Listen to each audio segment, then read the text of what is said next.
Who better than me? Greetings and salutations. Welcome back to yet another episode of the Hardcore Casual with your boy, Face the Kid. Again, before I get started, please like and subscribe, share with a friend, share with a colleague, share with an enemy. Just share the vid. You know, every view helps, every opinion helps, every comment, every like, even every dislike. You know, keep the algorithm going smooth. I haven't got a lot of time today. I ended up wasting quite a bit of my morning, which is on me. So hey, I didn't actually get to watch the boxer card in full when it was on, as I was busy yesterday.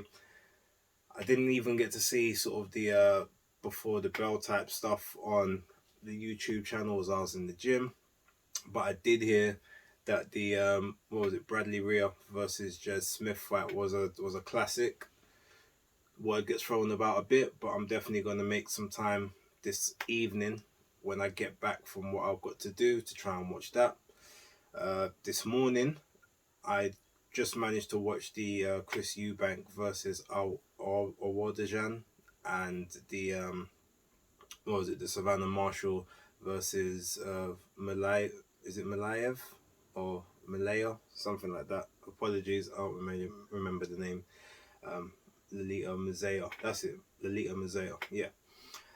The only match I actually watched in full, and at the time it was actually on, was the Christian Hammer and Hughie Fury fight. So let me kind of give you that thoughts of that one quickly. It was a pretty decent performance overall. I mean, Christian Hammer's a very spoilery type boxer. Sort of comes in, sort of lunges in, tries to smother you, tries to get off a lot of work on sort of inside, very close mid-range, if not on the inside, but sort of just looks to lean on and sort of grind you down a little bit that way. Hughie did quite well in the fight, to be fair. It was nothing spectacular from him, like nothing I haven't seen previously, but you know, he looked fairly comfortable. Seemed a bit more plodding than usual, and I don't know if that's because he's trying to set his feet a bit more than he used to. But it will be interesting just to kind of see how he progresses. The punch power still doesn't look like it's all the way there, but it does look like he's throwing shots a bit cleaner when he's not, you know, sort of just trying to be on the outside, picking off his opponent here and there, which is a part of, I think, what Peter said that he wanted him to do anyway. So I can't really speak too much about it. He's one of now the very few people that have actually managed to stop Christian Hammer, although it was an injury, so kind of a fake stoppage, but in the day you can't continue, still goes down as a TKO on the record. So we'll see where he goes from here. Hopefully get another lap building fight, and that should put him in good stead moving forward, just so we can kind of just properly see what level he's at. You know, keep it moving. Let me touch on the Chris Eubanks Jr. fight, because that I literally just finished watching that, so it's kind of fresh in my mind. I'm struggling to understand exactly what he's learning from Roy Jones Jr. at this point. Apart from my mentality, I'm still looking at Chris, his movement, his hand positioning, the way he's placing shots. I don't know what he's supposed to be doing. I mean, I saw him going into like some, it almost looked like some bear stance, and it didn't really make much sense to me because he was just getting hit straight down the pipe. He was getting picked off with jabs in the first half, like lead backhands, quite flush shots. I mean, okay, he probably didn't take them full bodied, and the Wanik Awatajan, I don't know how hard he hits, but there's a lot of shots he took where you would think to yourself, at the level you're supposed to be at, these aren't the shots you're supposed to be taking. So I can't even really say he's caught between styles anymore, because he's only had, that was his third fight in 2.5 years. He says he's been training with Roy for the whole of 2020 and now the whole of 2021 thus far. So I really don't know what I'm supposed to be seeing that's different he also seems to have lost quite a bit of agility and speed. Like I'm not saying he was like super duper quick to begin with. He's always had pretty fast hand and combinations, but his feet are looking very ploddy.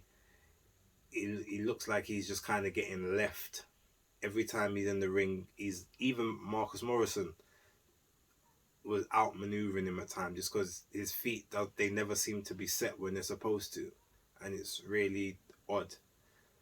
Again, I don't even know how to really call this fight just because he had another guy who kind of sat down in the corner said I didn't want to carry on for whatever reason. I haven't listened to any interviews, so I don't know any reason why the guy stopped apart from maybe he just saw it going one way and said, yeah, nah, I'm done. I don't really care for this anymore.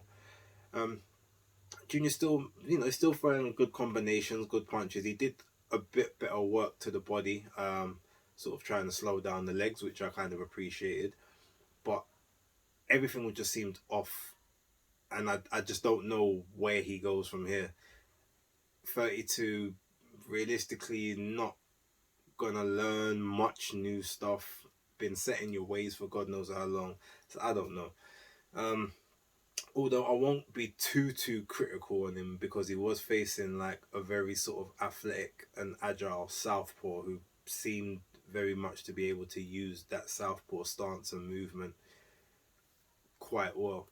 And obviously, I know Chris was planning for a totally different fight to begin with, then a different fight after that, then this one. So I'll kind of cut him some slack in that sense, but I just don't understand what the improvements are and how much further they're moving going forward.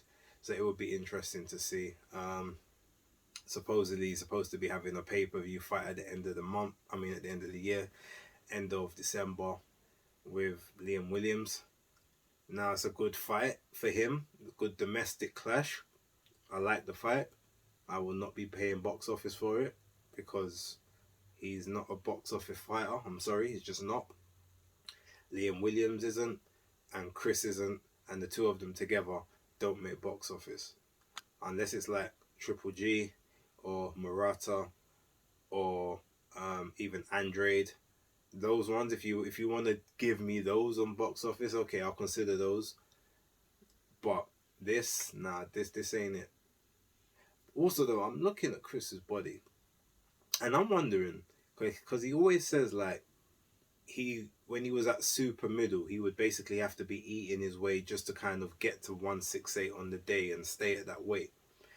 And pretty much he sits around sort of 163 pounds or whatever.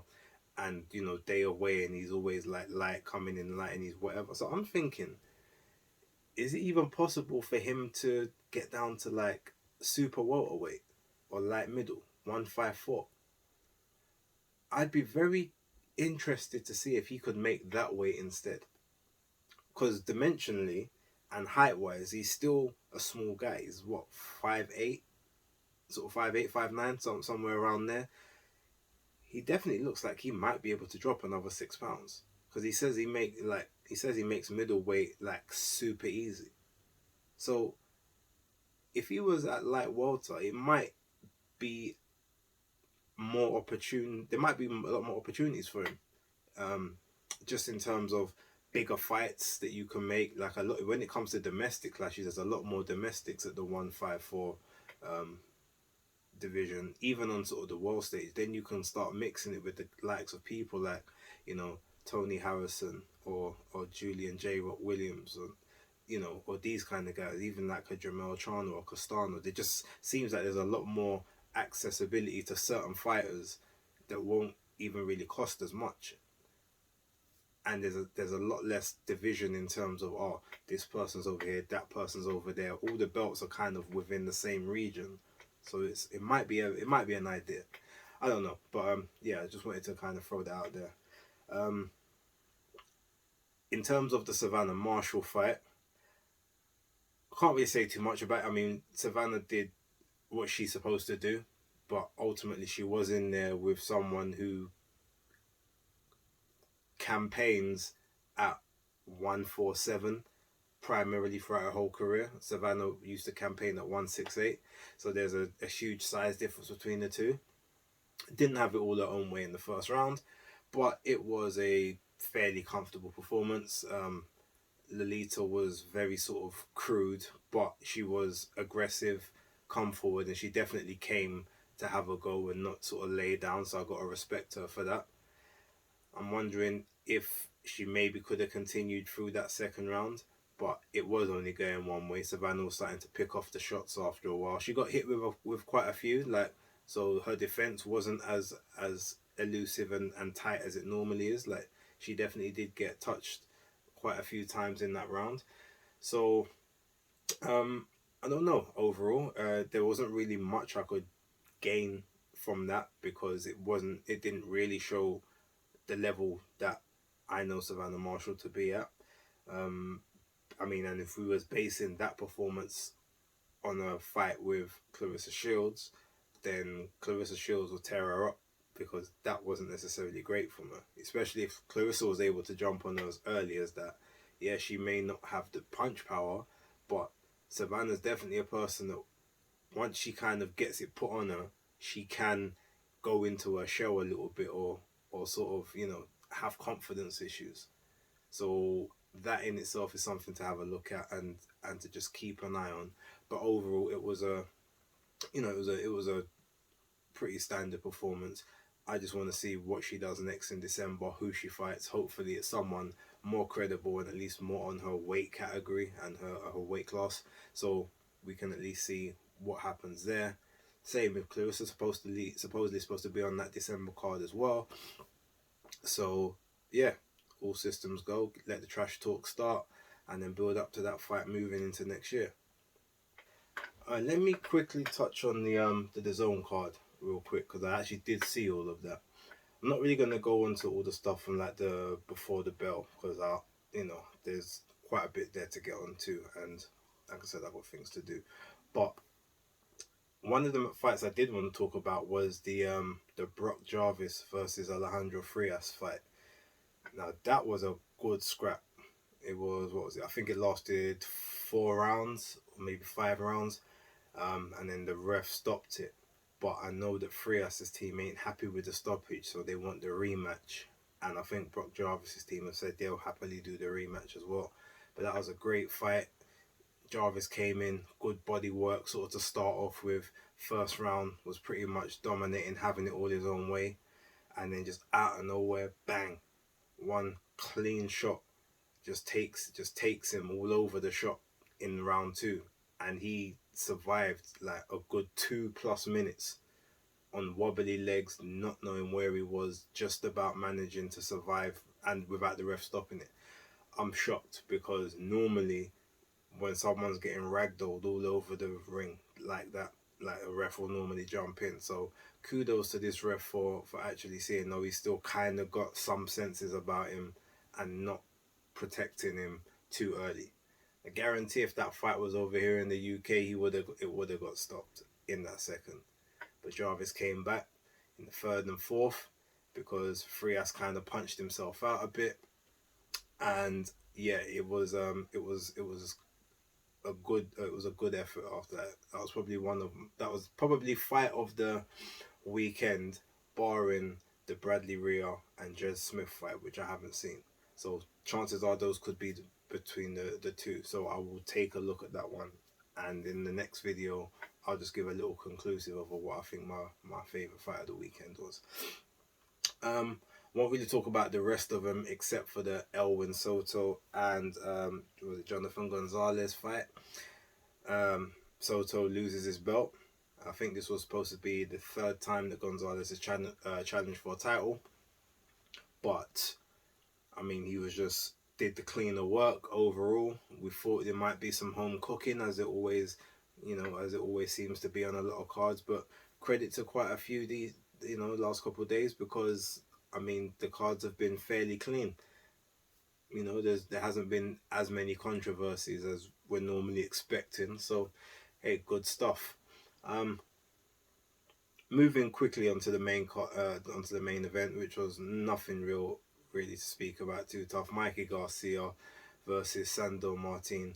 Um, Now, I didn't particularly like the way the commentary was talking about Martin, like he's some nobody, some no hoper, like some, just random guy that's been plucked from obscurity. Like, yeah, okay, I get it. He doesn't have a big name in the US, but he, the zone camp in themselves should know that this guy has headlined about three different DAZN cards on the platform since the whole Matchroom link up. So if anything, you at least need to do your research on him and say, okay, and give him his flowers. Yeah, he's not at the world level, but he's a European champion. Like, so you have to be at some kind of ability to be a European champion. Like that's the level just below the world stage. And of the two, I mean, show him some credit because he's the only one walking into the ring with a belt. I mean, a legitimate belt, not a WBC Intercontinental or a WBA regional, something like he's like the EBU title is a legit title, and and I felt like there was a lot of disrespect put on his name, and at the end of the fight, he silenced he silenced all of it. No one could really talk. You couldn't say nothing else to him after that. Um, the 95-95 draw card, I don't really have too much of an issue with it. Realistically, like I've watched the fight a couple of times, and admittedly, I fell asleep like watching it three different times, so I had to just keep rewinding and just kind of getting through. But from what I saw, yeah, he looked pretty dominant for the majority of it. But ultimately, there could have been a couple of rounds where maybe you could have given it to Garcia or you could have given it to him. So Garcia definitely didn't win enough rounds to, make it a split decision. But in terms of possibly winning 5 out of the 10, maybe. But ultimately, the right person won. It's a good thing the right person won. If they do the rematch, he'll come in, get more money for it. And if they don't do the rematch, his stock has now risen. Not only in the US, because now they're gonna have to take note. He's no longer a nobody.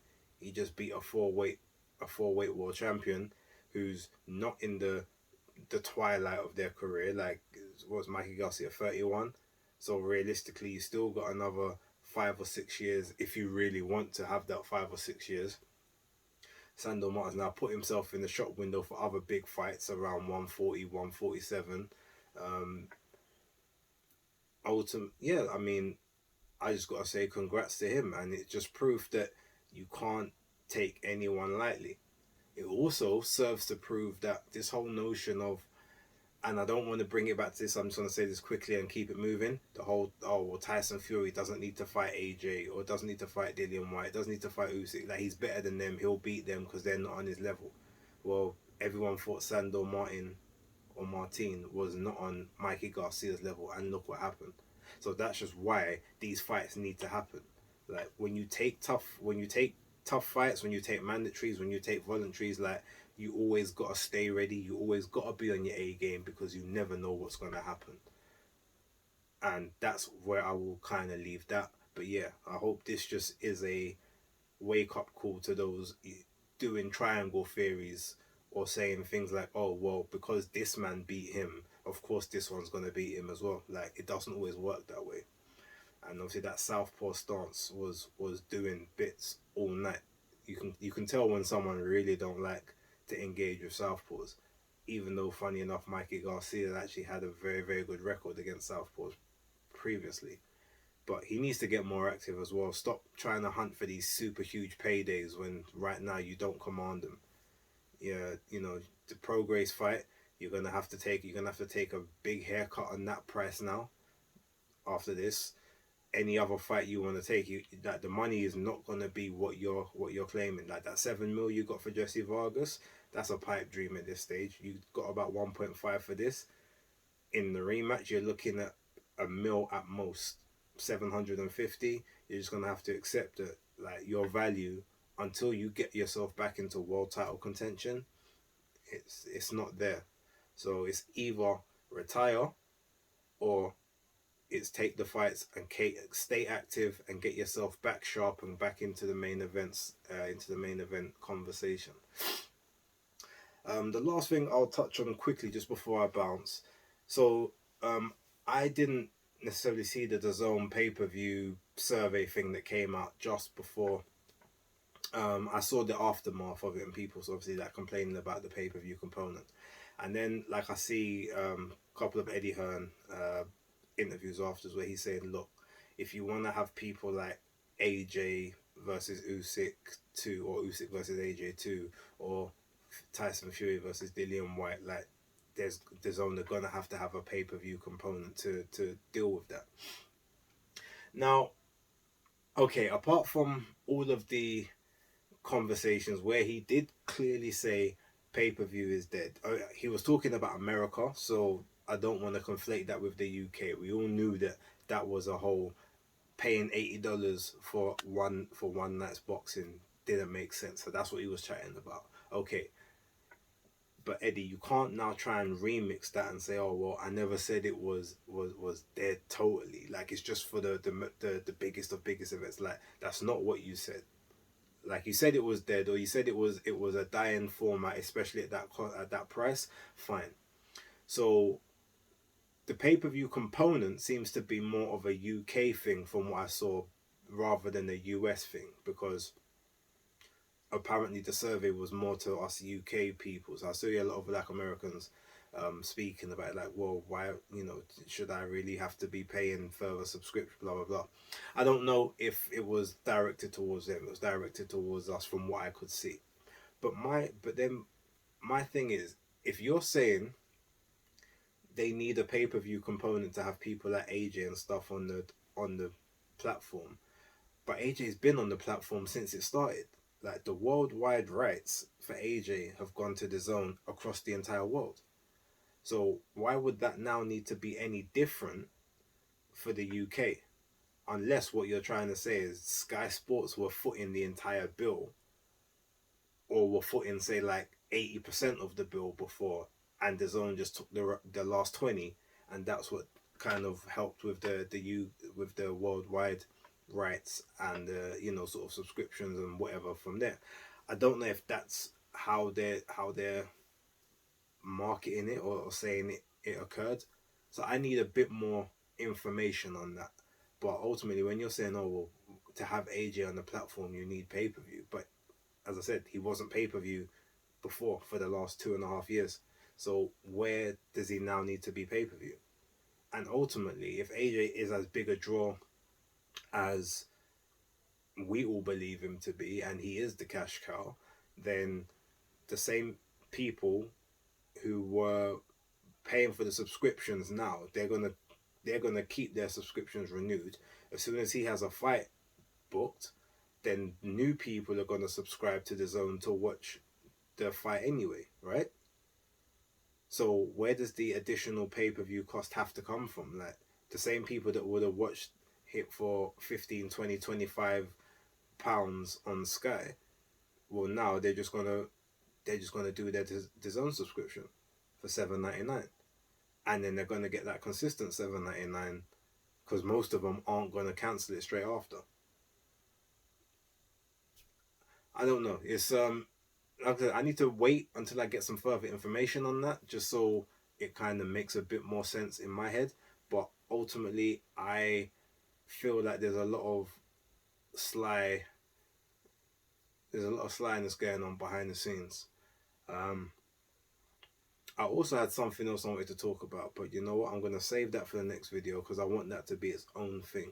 I'm gonna save that for now. I'm gonna shut this one down.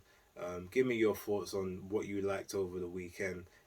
Generally speaking, I thought the Sky, from what I saw, the Sky event was garbage. To be fair, like, as a whole product, as from what I can remember, I think it finished before 10, which, as far as I know, is unheard of in terms of Saturday night boxing.